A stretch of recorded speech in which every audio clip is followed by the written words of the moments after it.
Second के कुछ भाग में सारे ब्रह्मांडों की रचना कर दी थी कबीर परमेश्वर ने 1 सेकंड में। और वो क्या नहीं कर सकते आज आपके लिए। एक बार चिट्ठी लिख दी किसी ने कि कबीर जी भंडारा करेंगे, ये साधु संतों के पास भेज दी। ये नकली आगे सारे 18 लाख की संख्या में कबीर परमेश्वर के द्वार पे, और उसमें परमात्मा लीला कर रहे थे कि जैसे एक बिल्कुल गरीब व्यक्ति होता है परमात्मा वो भी पा सकता है। सुबह का आटा था या नहीं था, इस तरह अपना कपड़ा बुनते थे, ऐसे निर्वाह कर रहे थे। हमें ये दिखाना चाहा कि तुम हमारी तरह करके देखो विश्वास भगवान पर, और ये साधना करके देखो उस परम पिता परमात्मा की। सतलोक से परमात्मा कबीर जी अपना 9 लाख बैलों के ऊपर बना बनाया भोजन लेकर आगे टेंट लगा दिए चारों तरफ। 18 लाख व्यक्तियों को 3 दिन तक भंडारा करा दिया। बरात में 80 आदमी आया करें, और 1 महीने पहले चिंता हो जाती है पूरे गांव में, और वहां 18 लाख को भोजन करा दिया। तो आपका हमारा जो रोजगार समय पर टूक, ये कोई बड़ी बात नहीं मालिक के लिए, लेकिन हमें वो विधि नहीं प्राप्त जिससे परमात्मा ऐसे लाभ दे सकता है। अब आपको दिखाते हैं श्रीमद् भगवत गीता। ये श्रीमद् भगवत गीता गीता प्रेस गोरखपुर से प्रकाशित है। जयदयाल गोविंद का इसके अनुवादक है। और देखिएगा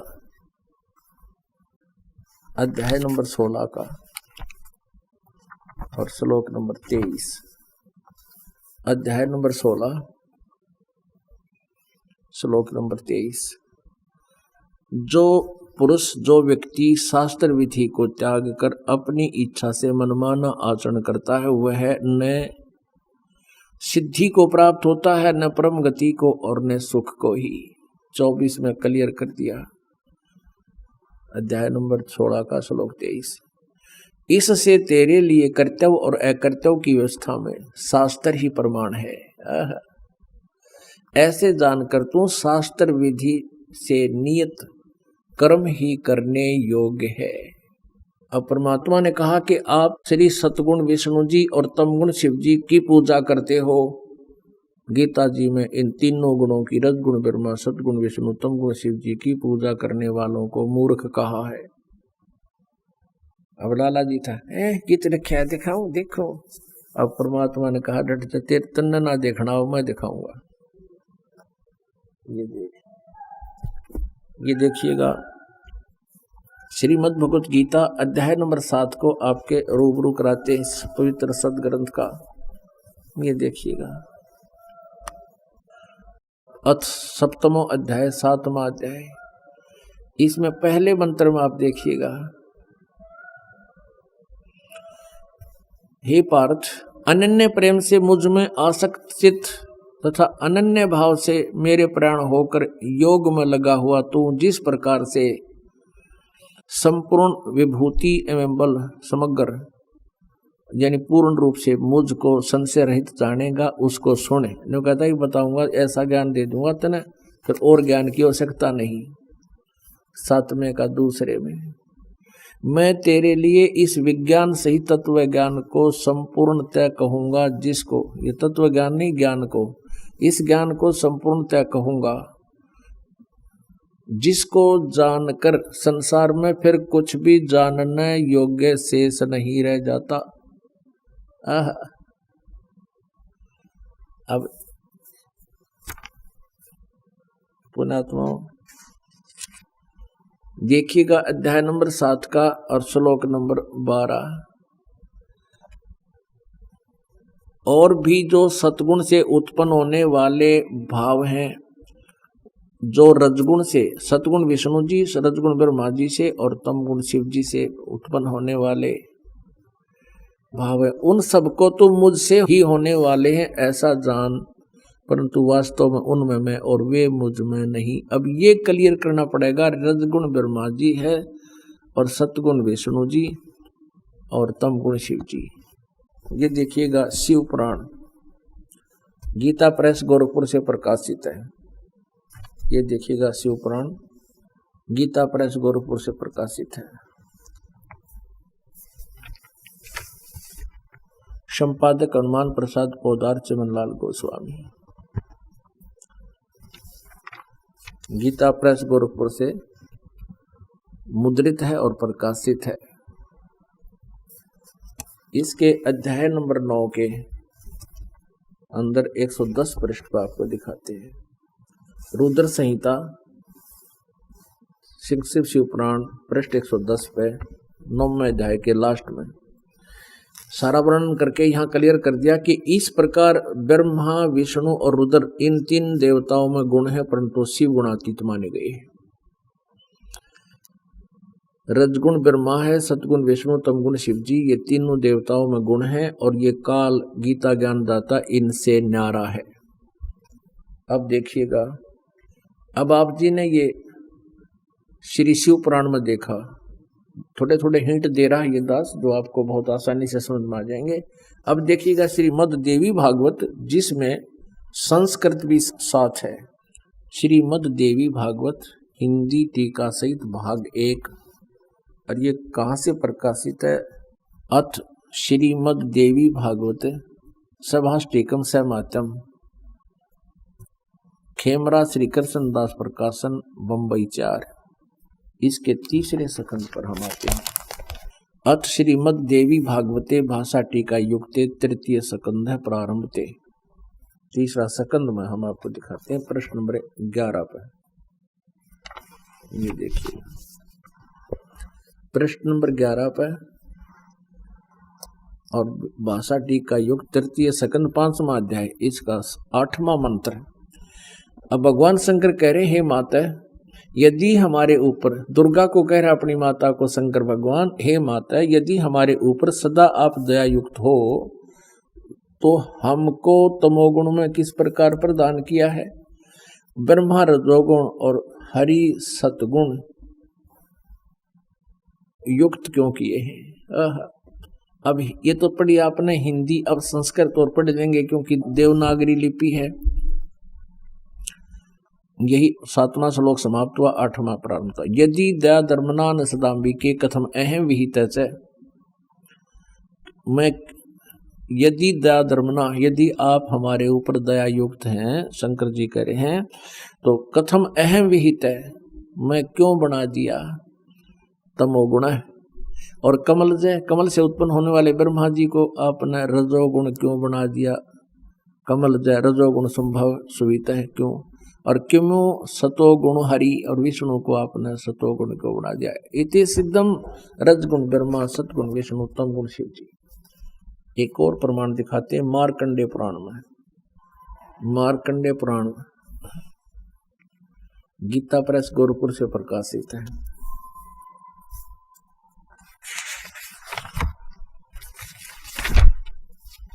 गीता प्रेस गोरखपुर से प्रकाशित है। इनका अनुवादक कोई नहीं है, ये प्रकाशक है। देखिए इसके 123 पृष्ठ पे संक्षिप्त मार्कंडेय पुराण 122, ये 123 पृष्ठ पे यहाँ लिखा है, रजोगुण प्रधान ब्रह्मा, तमोगुण प्रधान रुद्र और सत्व प्रधान विश्वपालक विष्णु है।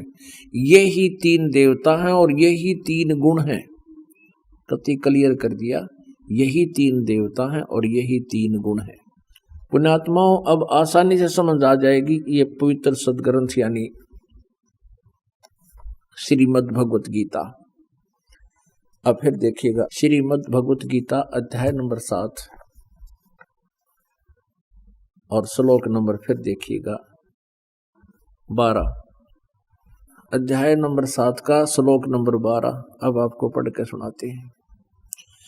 और भी जो सतगुण से उत्पन्न होने वाले भाव, सतगुण माने विष्णु जी से सती थी, और भाव है जो रजगुण ब्रह्मा जी से और तमगुण शिव जी से।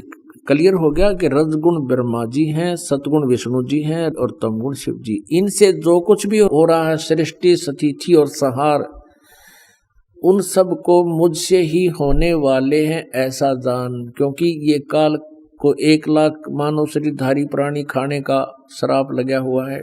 इसका निमित्त यही है और ये कहता है परंतु वास्तव में उनमें मैं और वे मुझ में नहीं हैं। ये ब्रह्मा विष्णु महेश से न्यारा है, अलग है, चौथा इनका पिता है। अब 13 में स्पष्ट कर दिया। गुणों के कार्य रूप सात्विक, राजस और तामस, इन तीनों प्रकार के भावों से यह सारा संसार प्राणी समुदाय मोहित हो रहा है। इन तीनों गुणों से परे रजगुण ब्रह्मा, सतगुण विष्णु, तमगुण शिव जी से परे मुझ अविनाशी को नहीं जानता। हाय सीधा स्पष्ट हो गया कि ब्रह्मा विष्णु महेश से अलग है ये काल ब्रह्म। अब 14वें में कहा 7वें अध्याय के में गीता जी में, क्योंकि यह अलौकिक अर्थात अति अद्भुत त्रिगुणमयी मेरी माया, रजगुण ब्रह्मा, सतगुण विष्णु, तमगुण शिव जी के द्वारा फैलाया गया ये जाल, ये रचना बड़ी दुस्तर है, बड़ी खतरनाक है, खराब है, व्यर्थ है। जो पुरुष केवल मुझको निरंतर भजते हैं वे इस माया को उल्लंघन कर जाते हैं, यानी इन तो ऊपर उठ जाते हैं। ब्रह्मा विष्णु महेश से अधिक ब्रह्म की साधना से लाभ मिलता है। अब 15 में के कहा गीता ज्ञानदाता ने, माया के द्वारा कि इस रजगुण ब्रह्मा, सतगुण विष्णु, तमगुण शिव जी के द्वारा जिनका ज्ञान हरा जा चुका है, इस त्रिगुणमयी माया के द्वारा जिनका ज्ञान हरा जा चुका है, यानी ब्रह्मा विष्णु महेश से आगे भक्ति करने को तैयार नहीं, इन्हीं से मिलने वाले अक्षणिक सुख पर ये आश्रित हो चुके हैं, वो असुर स्वभाव को धारण किए हुए ब्रह्मा विष्णु महेश के पुजारियों को क्या कहा गीता जी में, आसुर यानी राक्षस स्वभाव को धारण किए हुए मनुष्यों में नीच, दूषित कर्म करने वाले मूढ़ लोग यानी मूर्ख लोग मुझको नहीं भजते। अपने आत्माओं, जिसको परमात्मा चाहिए, अब ज्ञान इतना स्पष्ट हो चुका है कि अब वो चूक नहीं सकता। अब धर्मदास जी बहुत ध्यान से सुन रहे हैं और प्रत्यक्ष प्रमाण देख भी रहे हैं। अब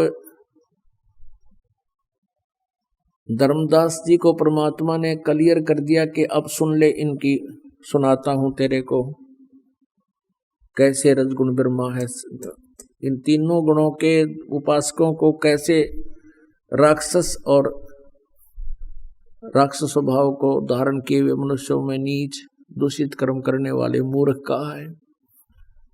अपने आत्मा प्रत्यक्ष प्रमाण है। हमारे इतिहास और पुराने पिछली जो कहानियां हैं, कथाएं हैं, वो प्रत्यक्ष प्रमाण करती हैं।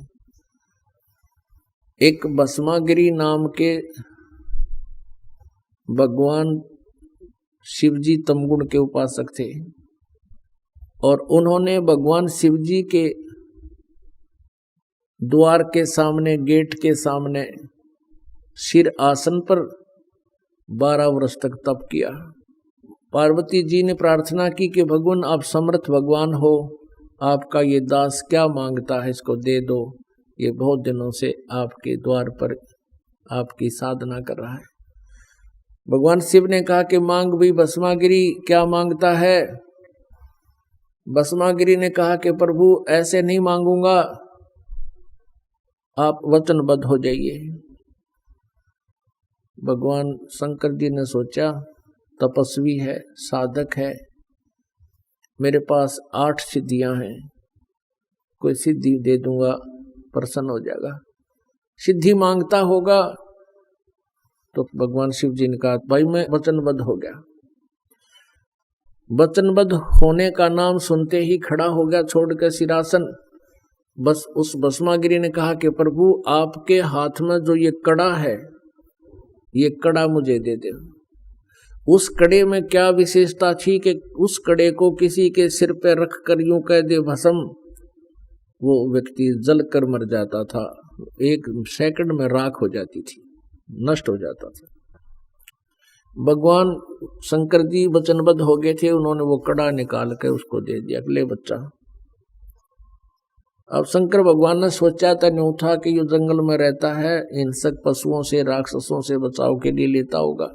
भस्मागिरी का उद्देश्य क्या था कि इस भगवान शंकर को मारूं और पार्वती को पत्नी बनाऊं।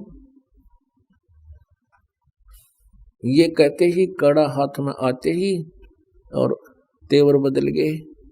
कहने लगा बोले शंकर होशियार है, अब तुझे मारूंगा, पार्वती को अपनी पत्नी बनाऊंगा। हा हा हा, बड़ा खुश हुआ ढेड। अब शंकर भगवान ने सोचा ये तो भाई सचमुच एकदम त्योड़ी बदल गया, कहते रह कर रहा था। और वो कड़ा न्यू दिखाया, भगवान शंकर ने तो डांक ठोक दी, यानी स्पीड खींच दी। कति पता था उनको तो कि तो 1 मिनट में कर देगा काम। अपने आत्माओं, हम ये लीला पढ़ा भी करते थे, शिव पुराण में भी पढ़ रखी है, लेकिन कभी इस दिमाग में नहीं आई कि ये अविनाशी क्यों है और ये डर के भाजे। ये अविनाशी कितने थे, जब डर के भाज लिए दौड़ लगा दी। फिर भगवान ने कहते हैं पार्वती रूप बनाया और आगे आगे भगवान और पाछे पुजारी भाग रहे थे, बीच में खड़े हो गए पार्वती रूप बना के। अब और तक है भगवान विष्णु ने बनाया, विष्णु और का कड़े में था वाणी का, खुद परमात्मा पूर्ण ब्रह्म ही आकर ये लीला करते हैं और क्रेडिट इनको दे जाते हैं ताकि भगवान में इन बच्चों की आस्था बनी रहे। अब पार्वती को देखते हैं, भस्मागिरी का तो लाग गया ब्रेक, खड़ा हो गया। और उसको ये पता था भस्म कंडा तेरे हाथ में है, शिव जी तो 100 किलोमीटर तक डटे नहीं, टोया भी ना पावे, तो वो खड़ा हो गया वहां पर। पार्वती कहने लगी रुक जाओ, अब वो तो आपके निकट आने वाले नहीं है, आ जाओ मेरे साथ और डांस करके दिखाओ मुझे पहले। अब भस्मागिरी कहने लगा मैं जंगल में रहने वाला व्यक्ति, तपस्वी आदमी, मन डांस करना तो ना आवे। तो पार्वती रूप में भगवान बोले आजा मैं सिखाऊं तेरे ते, इस पैर ने आगे कर, इस पैर ने पाछे कर, इस हाथ ने ऐसे कर, इस नौकर करा कर वो ऊपर ले आई कि इसने और कर ऊपर और कर। वो भस्म कड़े वाला जो शर्पा लिया ना, जब कह दिया भस्म, वो भस्मागिरी मर गया। उस कड़े को लेकर वो भगवान फिर प्रकट हो गए अपने विष्णु रूप में उस शंकर जी के सामने और कहा भोलेनाथ डट जा। शंकर भगवान डट जा, रुक जाओ। भगवान शंकर बोला बाजले बाजले आजा मेरे पाछो पाछो, मर गया। अब क्या बात होगी कि भस्मागिरी नाम के दुष्ट ने मेरे से तप करके भस्म कड़ा मांग लिया और मेरे पीछे भाज रहा है। तो भगवान ने कहा कि उसको तो मैंने मार दिया, तू शांति रख, देख यो कड़ा में ले रहा। जो कड़ा देख के जब शांति हुई, सचमुच कड़ा तो वही है। अपने आत्माओं, उस दुष्ट भस्मागिरी की, अब उस तमगुण शिव जी के पुजारी की सोच इस गीता जी से मेल खा रही है। अपनी माता को गुरु की पत्नी माता के तुल्य होती है और वो उसको पत्नी बनाना चाहता है। इसलिए गीता जी में कहा कि इन तीनों गुणों के पुजारी, रजगुण ब्रह्मा, सतगुण विष्णु, तम गुण शिव जी के, राक्षस स्वभाव को धारण किए मनुष्यों में नीच और दूषित कर्म करने वाले मूर्ख है।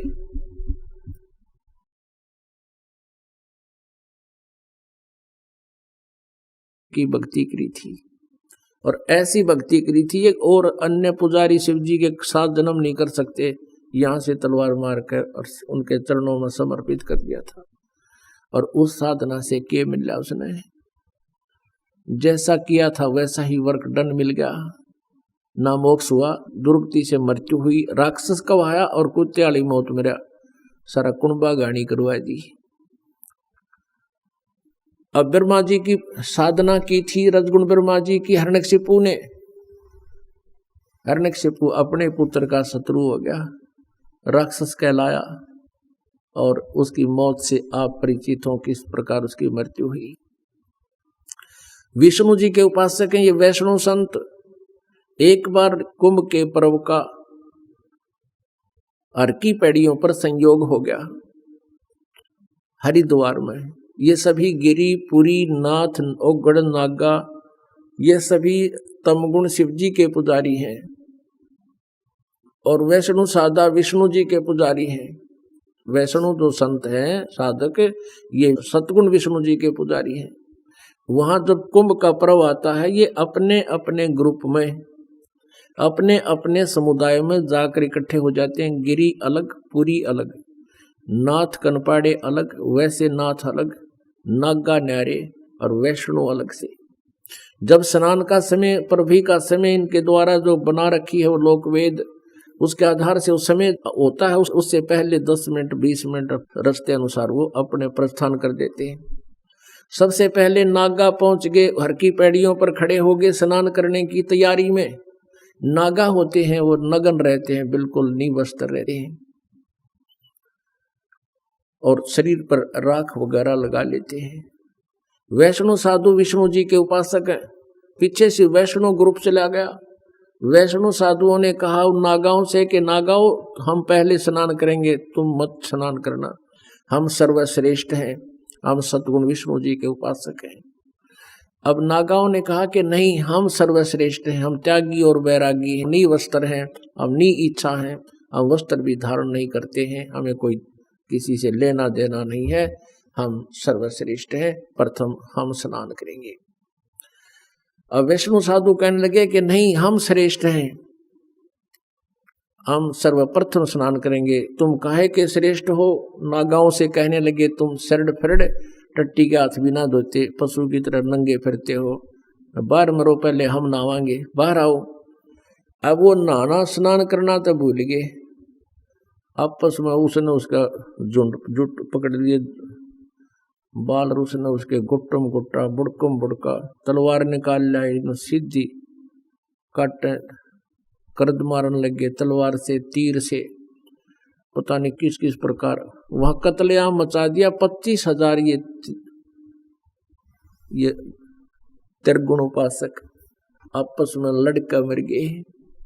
उसके विषय में परमेश्वर ने कहा है कि तीर तुपक तलवार कटारी जमदड़ जोर बदावे हैं, हर पैड़ी हर हेत न जाना वाजा करद चलावे हैं, काटे शीस नहीं दल करुणा ये जग में साध कवावे हैं, जो जन उनके दर्शन को जावे उनको भी नरक पठावे हैं। कहते हैं हर पैड़ी हर हेत नहीं जाना और वहां जा करद चलावे हैं। 25,000 ये त्रिगुण उपासक कटका मर गया आपस में। कहते काटे शीस नहीं दल करुणा, एक दूसरे का गर्दन काट रही है, साधु को आवे, इनका दया भी को नहीं। तो वही गीता जी बता रही है कि त्रिगुणमयी माया के द्वारा, यानी रजगुण ब्रह्मा सदगुण विष्णु तम गुण शिव जी से मिलने वाले इस अस्थायी लाभ सिद्धि साधियों में ये अपना जीवन विनाश करने वाले राक्षस स्वभाव को धारण करने किए हुए मनुष्यों में नीच और दूषित कर्म करने वाले मूर्ख मेरी साधना भी ना करते। अब धर्मदास जी ये बात सुन रहा है और कति हृदय में गड़ रही है कि बात तो सारी सच्ची कहे महात्मा जी, लेकिन ये अभिमान, ये अभिमान और पुराना ये रंग हजारों वर्षों का हमारा चढ़ा हुआ। अब परमात्मा कहते हैं गुरुआ गाम बिगाड़े संतो गुरुआ गाम बिगाड़े, ऐसे कर्म जीव का लाज, ये ईब जड़े नहीं जाड़े।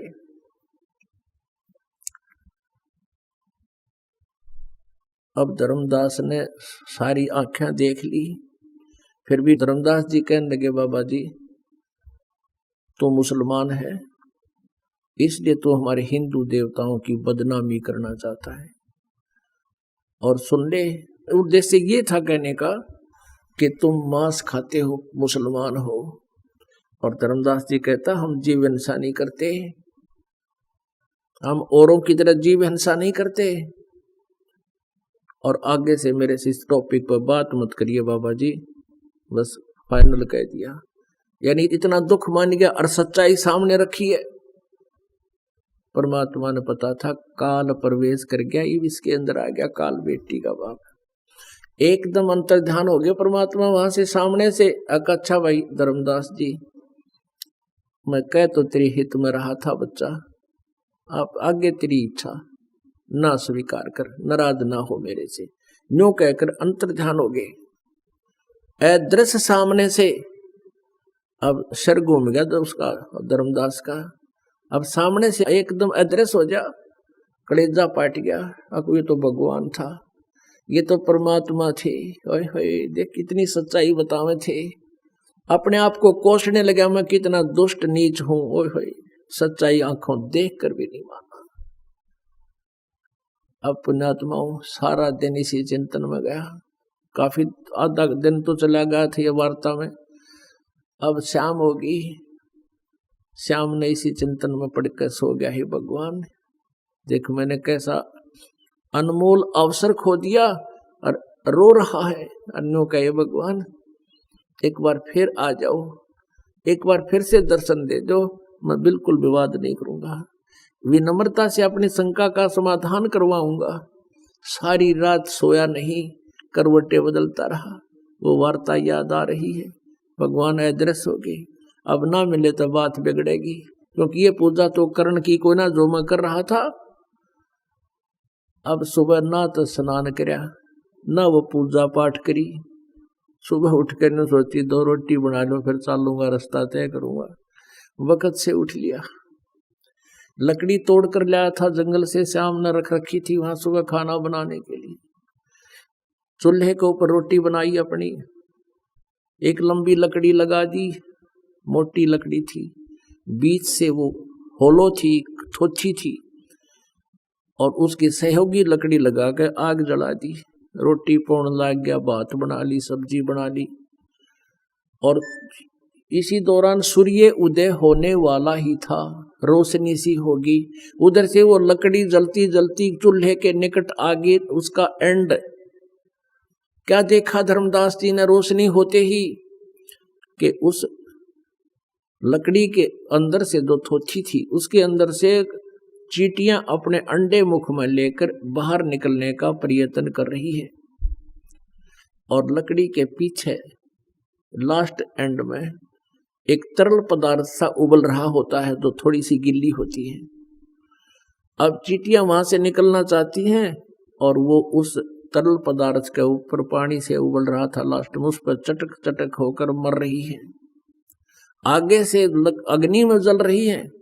अब धर्मदास जी ने सोचा, हे भगवान आज तो नाश हो गया, कति आज तो घोर पाप हो गया भगवान, इतनी लंबी लकड़ी थी या, और अब इसमें जलते जलते या 1 फुट की रहेगी, इसमें तो करोड़ों चींटियां मर गई जल के।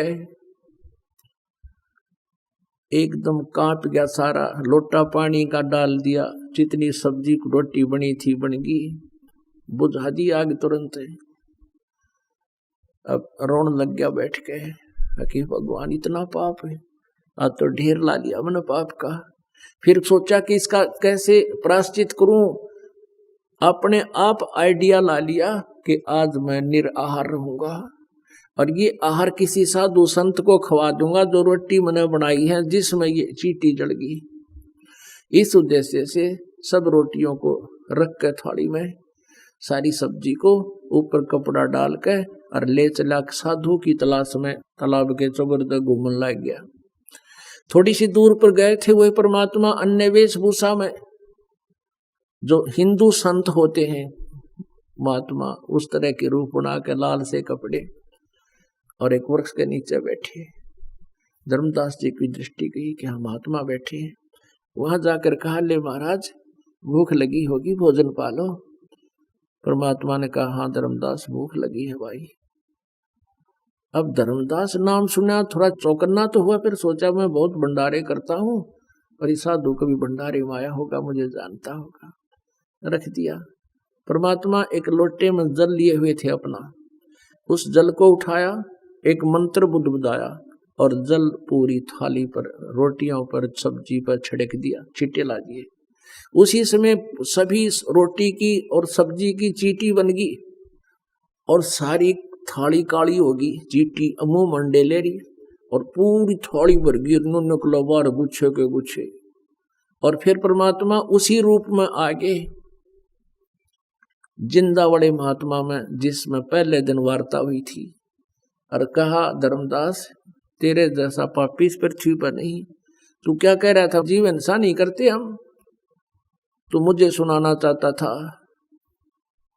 देख के चरणा में पड़ गया, नाक रकड़ दिया, हे परमात्मा मैंने माफ कर दो। हे प्रभु मुझे सारी रात नींद नहीं आई, मैं पापी आत्मा दुष्ट हूँ, मैंने आंखों देखकर भी आपकी बात को नहीं माना परमात्मा, मैंने तो आपको एक सिंपल मैन समझा था।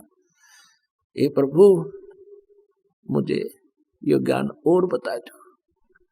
तो परमात्मा ने उसको आगे सारी कहानी बताई, वो आपको मैं कल बताऊंगा। बोलो सतगुरुदेव की जय।